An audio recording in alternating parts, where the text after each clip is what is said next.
Frank. What's the weirdest thing you've ever saw in here? Let me ask you a question, kid.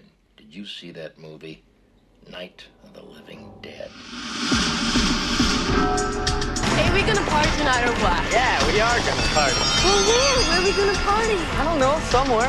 Hey, we could go to the park. Oh, no, we can't. The cops said they'd shoot us if we go back to the park. Yeah, and I ain't in no mood to go tonight. I like death.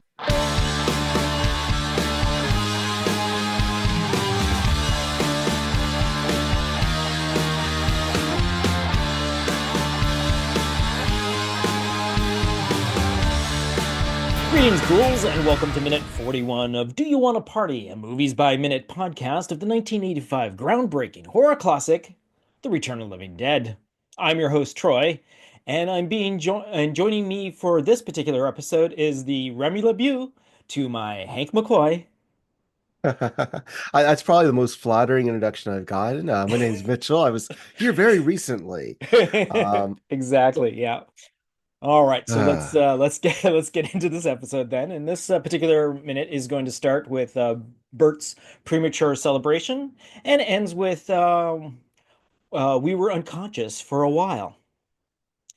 So Ernie informs Bert where the last of the evidence went as he straightens himself up.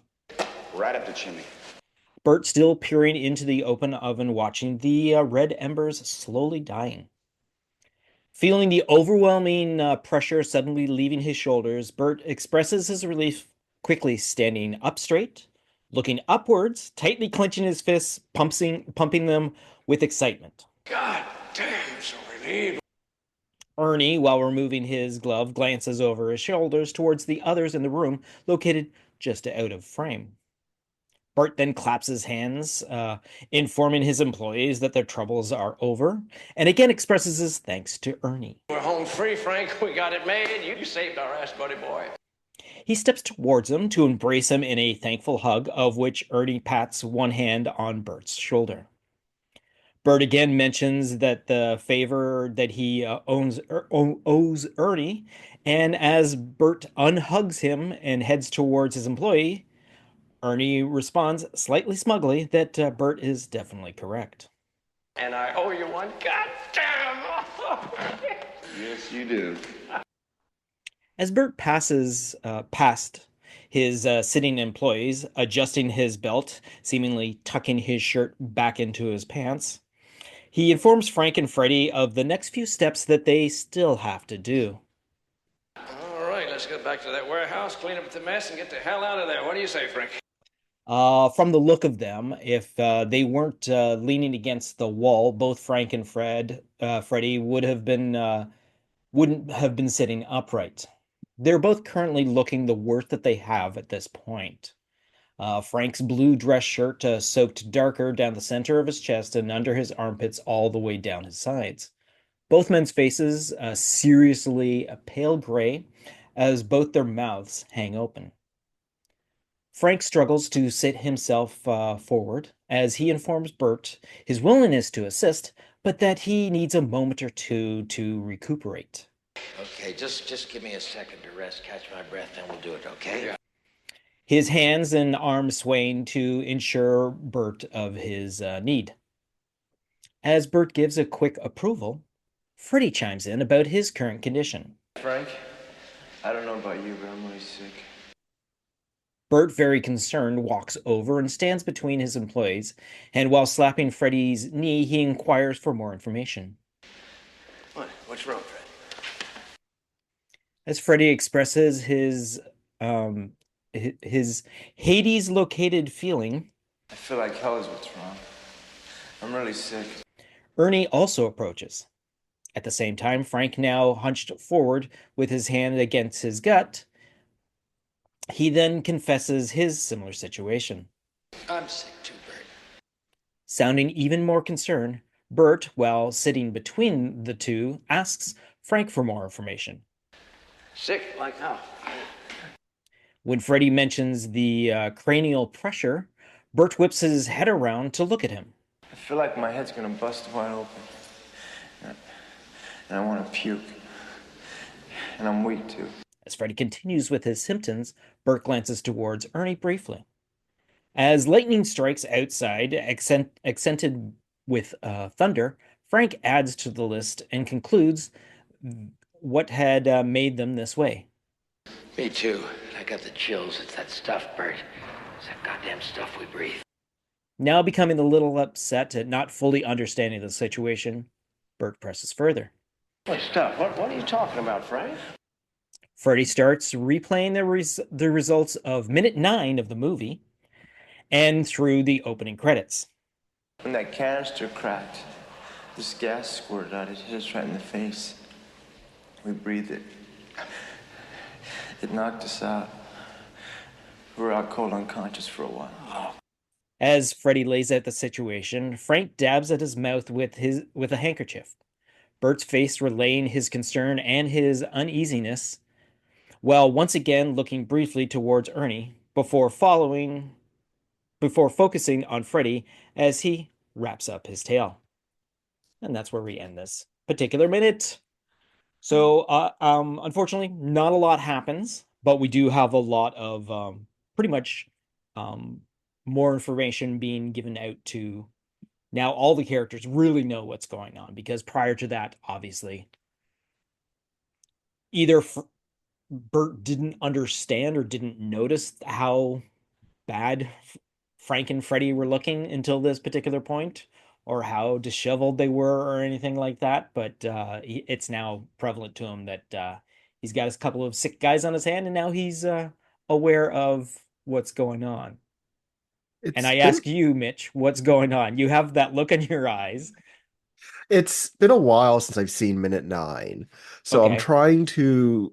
Oh, minute 9. Minute 9 is basically they've hit the canister, Yeah. and the gas hits them in the face, knocks them to the ground. They're coughing, and as the camera pans over them, that's when the opening credits start of the Yep. movie. I think I was on that episode actually. You might have been, yes. I remember us talking about the camera panning to the side, and regardless, I think it's the time after that I'm trying to recall the conversation between these three, explaining the situation to kind of kick off the removal of the body and getting rid of it, because he would have they would have had to tell him that it broke and they were there. So exactly. But I think this is the first time that they're admitting that they inhaled the gas directly. Maybe. This is the first time that they're relaying to Bert that this is, I mean, they know that the canister got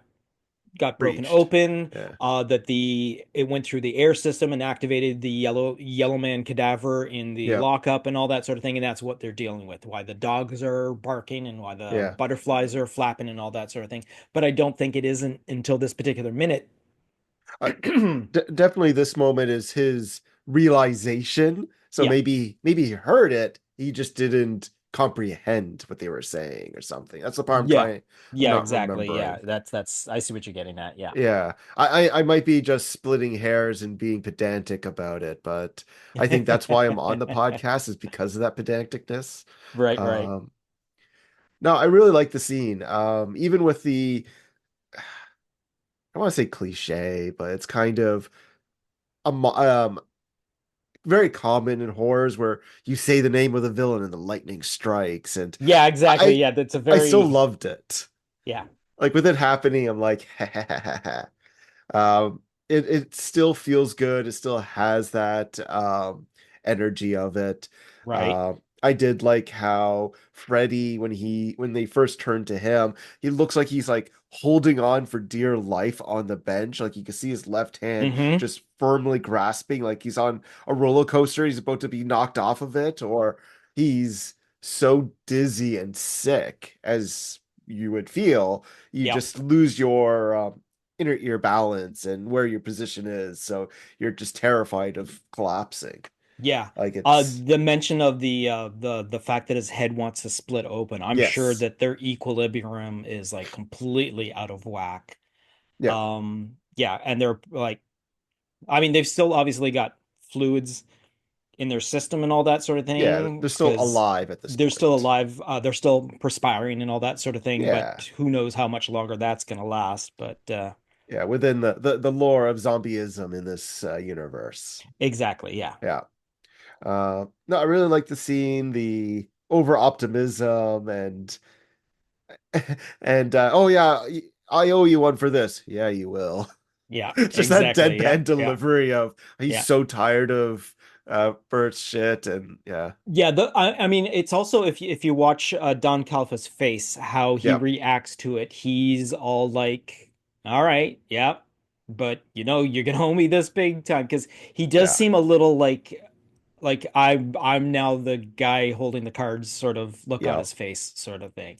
He doesn't like He his body. I mean, he goes around with the hug and all that sort of thing, Yep. and when it shows, he sees that when Bert is examining his crew, he steps forward like looking concerned, like, oh, what's going on here? While he's Yeah. not technically in the end of the shot when Bert keeps looking up because he's just out of frame, sort of Yeah, you that. just see his But left arm kind of peek into the frame for a yeah, second. exactly, Yeah. exactly. So yeah, so it's but I mean, he knows that yeah, he's the guy in charge right now, and Yeah, that he's he holding a few extra yeah cards. he Yeah. and he knows that the cards are really big that he Yep. gets to call in on. So yeah. Yeah. Oh man. But yeah, so it's a fun little, and it's also again a a great because the way that both James Karen and Tom Matthews are acting, they're at the same level of like sickness. Yeah. They're both experiencing the exact same thing at the same time, and with again the acting chops of early in Tom Matthews' career and later on in James Cameron's career, they both seem to be on the same level Yeah. to, which is something that's quite difficult to do, to relay a similar physical and To be like, so in sync with another actor, yeah. even with different uh different body types, Hmm. and history of it, but be able to mimic each other so Yes, well. that's good. Mimic. Yeah, because you can tell these guys are both going through the same thing at Yeah. the same time. Yeah, They're at the exactly. same point of Yeah. incubating the pathogen. Yeah, Yeah. exactly. Yeah, yeah. All right. So over on the commentary track, which is with director writer Dan O'Bannon and production designer William Stout, Dan O'Bannon starts by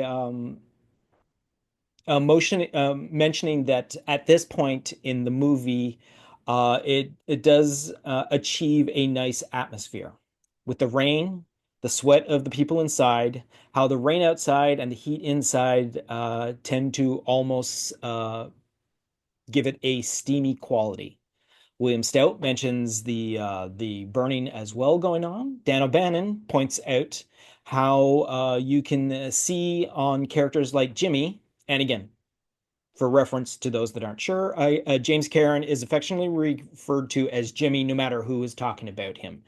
Every single interview, every single behind the scenes thing, and all that sort of thing. Whenever James Karen's name comes up, he's always affectionately referred to as Jimmy.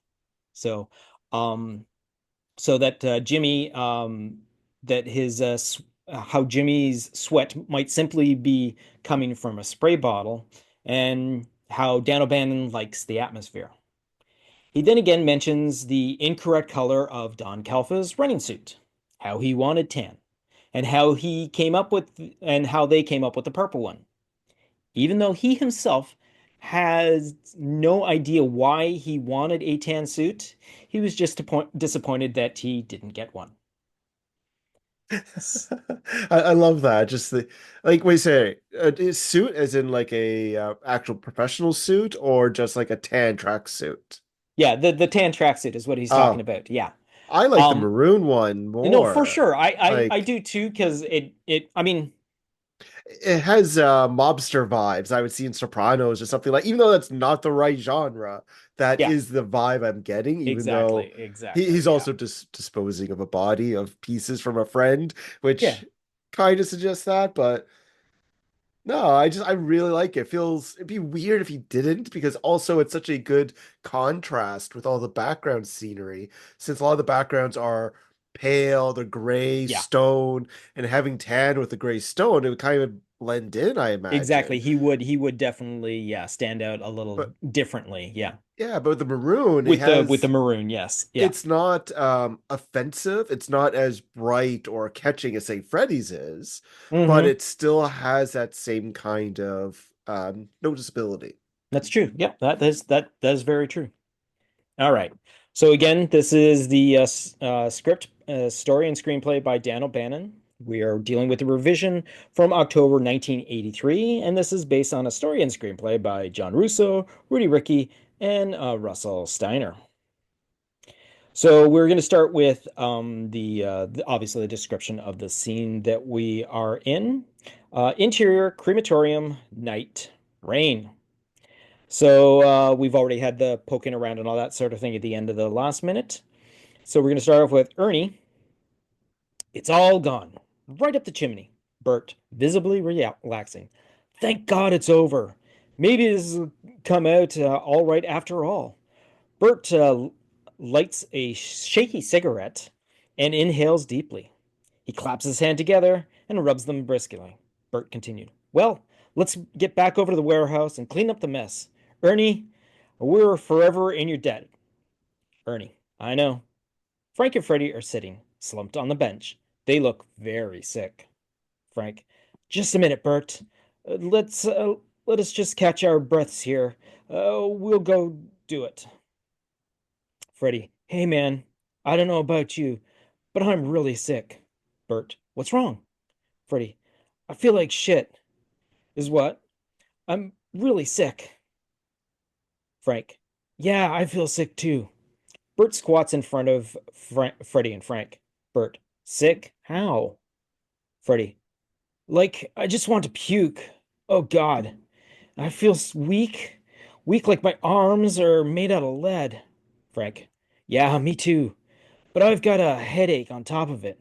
Freddie, and cold. I've got a terrible chill. Shivers and wraps his coat tighter. It's that stuff. We brewed that stuff. Bert, what stuff? Freddie, when the canister cracked, the gas squirted out. It hit us right in the face. Oh God, we breathed it in. It knocked us out. We were out cold, unconscious for almost an hour.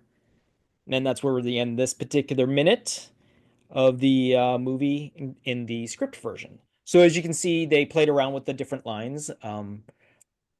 Frank is the one that brought up the chills and all that sort of thing in the final version, whereas in the script, uh, Freddie says it instead of Frank. So it plays back and forth and all that sort of thing, and it flows a little nicer in the final version. The script, and I think all of a sudden, because this is the first mention that Bert is a smoker.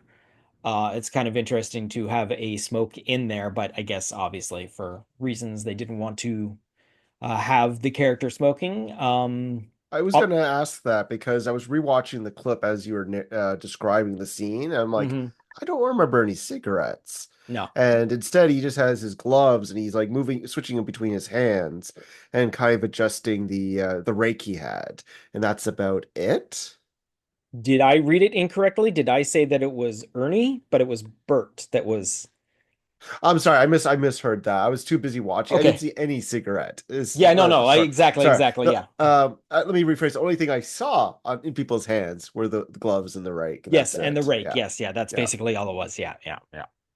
Maybe it was Uh, just they weren't allowed to have it indoors at that point, but this was filmed in the 80s, so I don't know. yeah, exactly. Well, again, we do know that the punks among them do smoke. Yeah. They show several scenes of them smoking while out in the cemetery and all that, but basically that habit ends basically as soon as it starts to raining. I don't think for the rest of the movie anyone else lights up a smoke at any time because, well, first of all, there's not time to do that sort of Yeah, leisurely there's a little activity. reprieve. Yeah. All right, so we're going to do the work print comparison, and which is what they filmed the complete movie. They bring all the scenes that they want all together and culminate it all together, and then eventually dwindle that down by editing out sequences and all that sort of thing that aren't necessary to get our final film. Now, We have an interesting sort of dilemma with interesting situation with this particular minute, which is of the movie, we are dealing with minute 40 to 41, but in the work print, we are dealing with minute 45:27 going to 46:27. So, as a couple of times, the work print turns out to be the exact same thing as the final print. They just add more music and background sound effects and whatnot. But an interesting thing we have here. So in the final film, when Frank finishes, sorry, when Bert finishes hugging Ernie and he walks off screen, just after the hug, Ernie says, "Yes, you do," which is what his response is to "I owe you a big one," right? And he says, "Yes, you do." Well, the nice thing about the work print is they actually record the on the day audio as well and have it in the work print. And Don Calfa actually says, "Yes, I know." So it's kind of neat to see how even that changes between what it is there. Because if I bring up the script again quickly, I believe that his line is basically Ernie's line is "I know" as a response. So the "Yes, I know" from Don Calfa gets ADR'd to "Yes, you do" later on. It's a couple of times it's happened in like small little sequences, but it's just weird to, as I was watching the work print, I'm like, wait, that's not what he said. I can go back to the actual minute, bring up the minute, watch the minute again. No, he totally does not say "Yes, I know." He says "Yes, you do," and it's just a nice little extra little thing that you get from this comparison between the two versions of the movie. It's good when I'm forgetting the technical term for it when they re-record audio in the booth and put it over the spoken on set, Hmm. just in case like the audio didn't catch right or they redo it, or like musicals they usually do that Yep. for. It's good when you don't notice those things because there's been a few movies where you're like, ooh, that was dubbed in later on, and it kind of pulls the audience out of it. Alternative dialogue recording, Thank ADR. you. Yeah. ADR. Yes. Yeah, it's again, they've done ADR a couple of times in this. Sometimes a lot of ADR is people that aren't on the screen Yeah. speaking all that, which happens quite a bit throughout the cemetery sequence during the punks when Tina is leaving the group behind and all that sort of thing, or while Trash is doing her dance sequence and all that, you hear others that aren't on the screen talking and whatnot. Um, a scene like Chuck saying, "Hey, let's get a light over here." Trash is taking her top off again was actually recorded during that sequence. So that is not an ADR sort of thing, but even though at the time uh, Chuck is not in the actual shot. So, Yeah. but yeah. So every once in a while, it just corrects a line like what we just, or alters a line. Sorry, not really corrects, but alters a line like what we just had Yeah, with it's Ernie. Yeah, just another tool to kind of improve the film as it goes. exactly, exactly. All right, so that's going to wrap it up for this particular minute. Nice and short one, but again, a lot does happen in a small amount of time.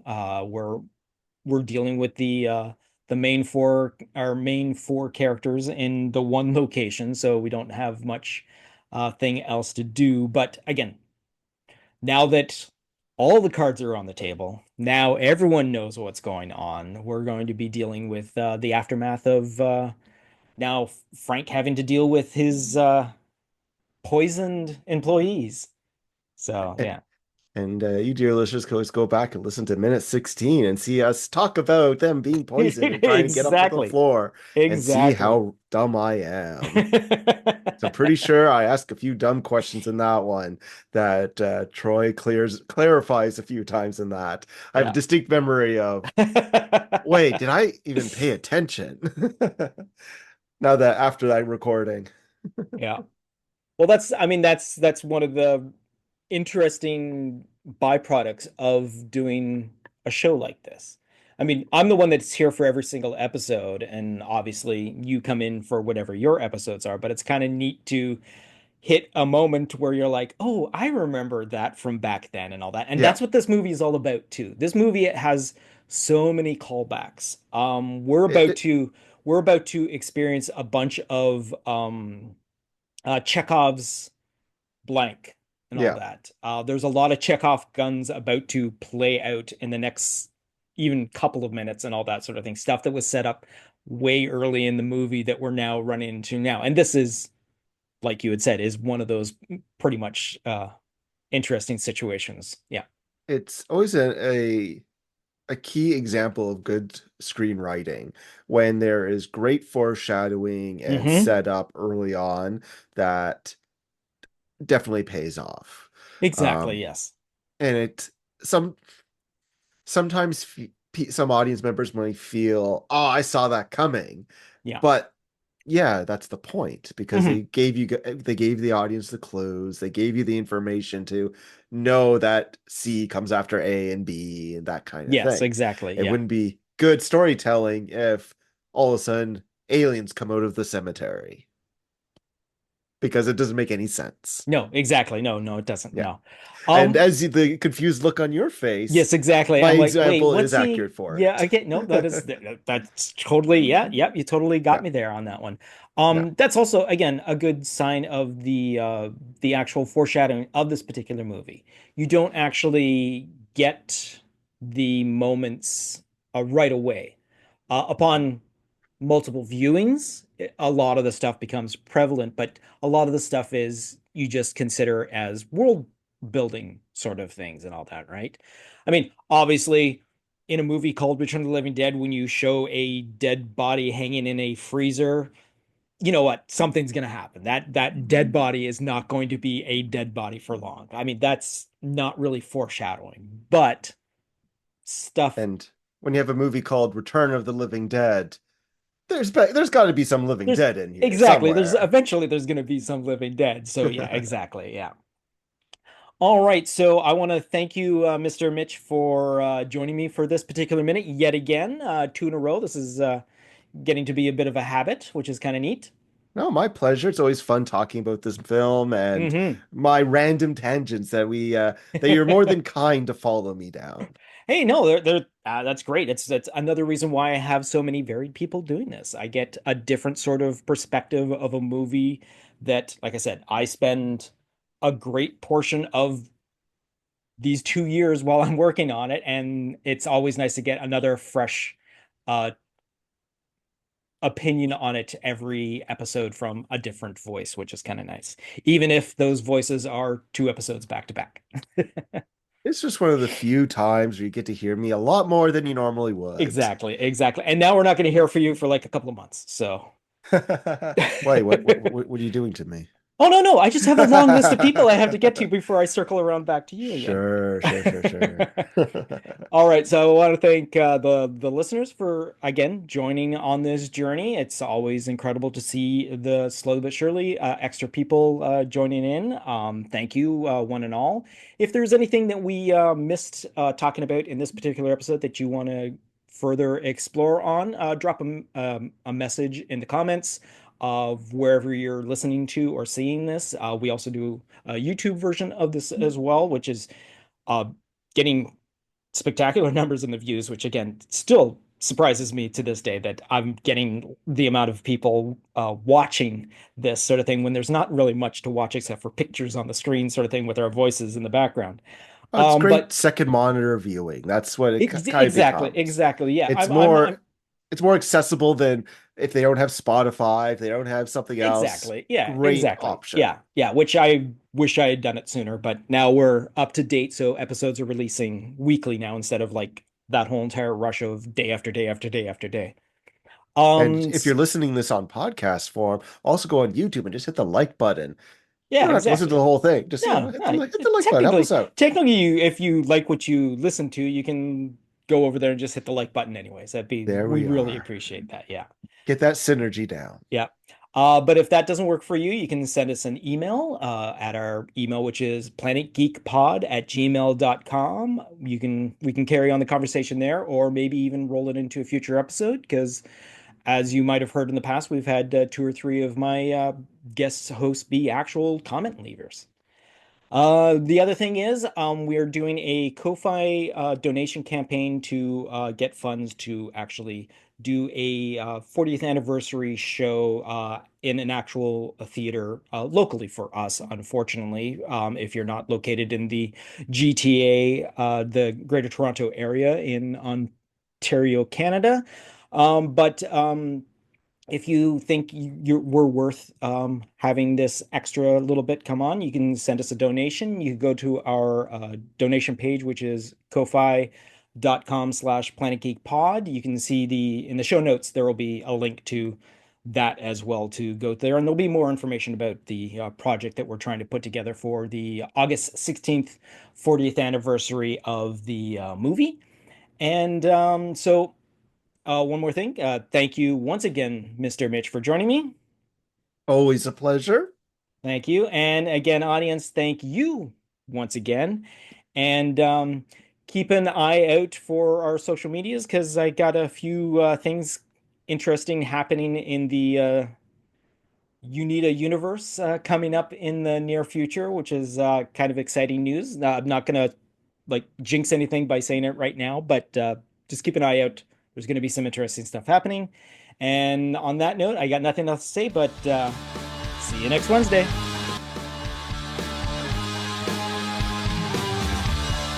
You've just been listening to a Planet Geek production of Do You Want to Party? A Movies by Minute podcast of the 1985 The Return of the Living Dead. Please be sure to subscribe, download, comment, share, rate, and review.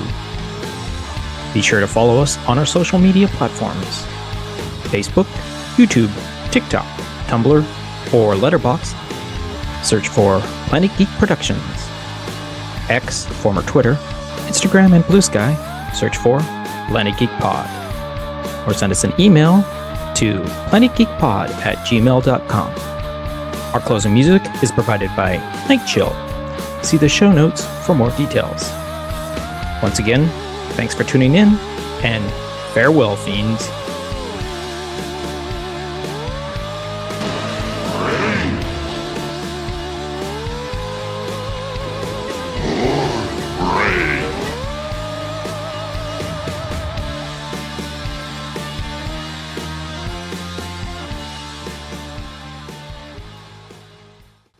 So yeah, so friggin' exciting news opening up an Right? email. Holy crap. That was, yeah. It's such a quick response to your new email. It's great. Which was great. So it's like I told him, hey, look, I didn't want to do it Monday because he wants to do it in the morning. Yeah. And he's on the opposite coast. So I said, Oh, okay, okay. so how about Tuesday or Wednesday at say around 10? So that's like 1 o'clock. Yeah, Our time, right? 3 hour So, difference, right? yeah, exactly. Yeah. So that should hopefully work out for the best. And Perfect. so yeah, just like a little bit of an interview, and that's about it. Nice. Well, yeah, it's just like man, this is like I'm excited that I'm enjoying the podcast right now. Yeah. I love doing it and all that sort of thing, but this extra stuff happening right now is just stuff I was like pie in the sky, sort of like, let's Yeah. just try it and see what happens. That was a year ago. Like, yeah, we'll see. Maybe they'll come on. I'm not gonna bank on it. And then Yeah, shit, yeah, we because got I two of think the people so far. yeah, exactly, yeah. I think like I basically asked, Committing within a week of each other. yeah, which is the unusual thing, which is fantastic. So, and I'm hoping if I could get them to have some sort of experience, because over the next little while, there's like 40th anniversary like reunions of the cast Yeah. constantly going through. So there might be a chance that, I don't know, someone might talk to someone else and say, hey, this was a fun experience. You guys should try it, sort of thing. So yeah. Yeah, hopefully. So that is the hopeful plan then. Wait, are you saying I'm Remy in this situation? I'm the When Remy we went to who when do you- we went to see the X-Men movie, we were Oh dressed God, up in yes, you're costume. right. I was Beast, you Yeah. were That was the Gambit. Yeah, that was a one-time costume. I don't think I've ever reprised that one. So, You actually did, because for the Comic-Con that week, that year, you well, we did it for when we went to see Professor X. yeah, you guys We dressed up as the students, yeah, graduating the students. graduating class where we Yeah, had all our exactly. Yeah, gowns and stuff. I forgot I wore it at a screening as well. I thought I exactly. just Yeah. wore it for Fan Expo that No, time. no, because it was the full costume, right? You didn't have the gown. You didn't have the ceremonial gown done, because Laura was showing off all of her white duct taped costume, and Adam was doing Professor X, because I had to make Yeah, a Cyclops visor for him to go to the convention so he could be Cyclops for your guys' group photo. I'm just gonna blame COVID and losing some memories here. Because I am picturing it now. Because I Yeah, imagine we were, for our international users, well, listeners, Courtney Park, I imagine, is where we that was saw it. exactly where we were. It was Courtney Park. I, Yeah. I can picture it all now. It's my mind palace is finally, the doors have been unlocked, and I'm finally Hmm. in it. I'm finally remembering that specific area. Oh God, I feel old now. Thanks a lot. I was Well, all the one. excited for a second for like a compliment, then I'm realizing I'm just old now. Oh, because because the reference last week that for our first meeting ever was Watchmen. That was even earlier than that. Because There. the pictures, the pictures I Yeah. have of you, it's like total baby face, Oh yeah, Mitch. I only could grow a mustache and the bottom part of the goatee. I couldn't do the full thing as I Yeah. do currently. Hmm. Um, yeah, I remember Babyface Mitchell. Yeah. Yeah.